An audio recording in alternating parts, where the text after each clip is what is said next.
Kensington Orbit trackball with scrolling ring. So இது வந்து new mouse.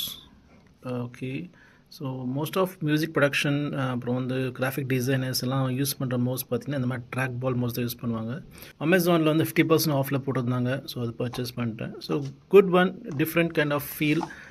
Track ball mouse advantage என்னென்னா, so இந்த track ball வச்சு உங்களுடைய கர்சரை மூவ் பண்ணலாம். ஸோ ரொம்ப ஸ்பீடாக மூவ் ஆகும். ஸோ நீங்கள் வந்து மியூசிக் ப்ரொடக்ஷன்லாம் பண்ணுறீங்க, இல்லைனா டிசைனிங் பண்ணுறீங்கன்னா உங்கள் ஒர்க் ஃப்ளோ வந்து ரொம்ப ஸ்மூத்தாக ரொம்ப ஃபாஸ்ட்டாக நீங்கள் முடிக்கலாம். இல்லையே வந்து அட்வான்டேஜ் என்னென்னா, உங்களுக்கு வந்து ஸ்க்ரோல் ரிங் இருக்குது. ஸோ ஸ்க்ரோல் ரிங்கை வச்சு நீங்கள் வந்து பேஜஸ் மூவ் பண்ணலாம், ஃபாஸ்ட்டாக நம்ம வந்து ப்ராஜெக்டாக முடிக்கலாம். ஸோ விஎம்டிஜி அகாடமியில் வந்து மியூசிக் ப்ரொடக்ஷன் கோர்ஸ் ஆரம்பிச்சாச்சு. நிறைய ஸ்டூடெண்ட்ஸ்லாம் ஜாயின் பண்ணுறீங்க. ஸோ அவங்களுக்கு வந்து கொஞ்சம் ஹெல்ப்ஃபுல்லாக இருக்குமே சொல்லிட்டு இந்த மாதிரி மவுஸ் பர்ச்சேஸ் பண்ணியிருக்கேன். ஸோ இதோட சின்ன பாம் ரெஸ்ட் வரும், அது உள்ளே வச்சுருக்கேன். இந்த மாதிரி பாம் ரெஸ்ட் ஒன்று வரும். ஸோ இந்த மாதிரி ஒரு பாம் ரெஸ்ட் கொடுத்துருப்பாங்க. ஸோ இது ஆல்சோ இன்க்ளூடட். பட் நான் யூஸ் பண்ணல, எனக்கு இது கம்ஃபர்டபுளாக இருக்குது. பாம் ரெஸ்ட் ஒன்று